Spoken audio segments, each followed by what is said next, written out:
Good day, Piapinistas, and to the school's division of Dumaguete City.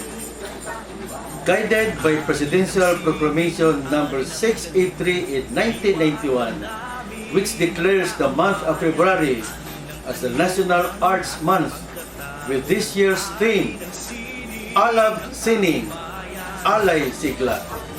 Piapi High School is one with the Department of Education and the National Commission for Culture and the Arts in conserving, promoting, and popularizing Filipino artistic creations while integrating the arts in the community and harnessing the arts as catalysts for various formations.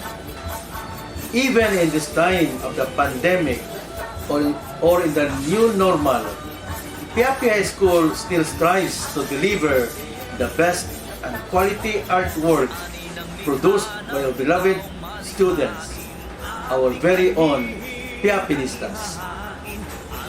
With this, I am more than excited and humble enough to showcase what Piapi High School can offer in the fields of arts and culture. Despite a very hectic schedule, the school's frontliners has prepared something worth emulating.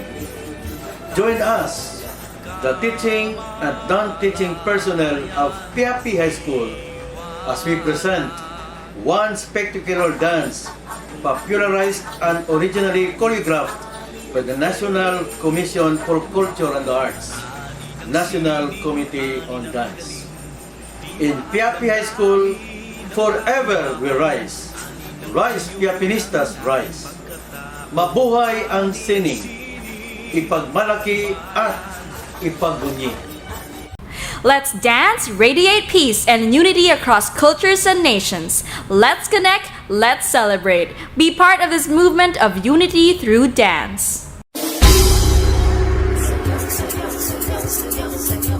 Sumasayaw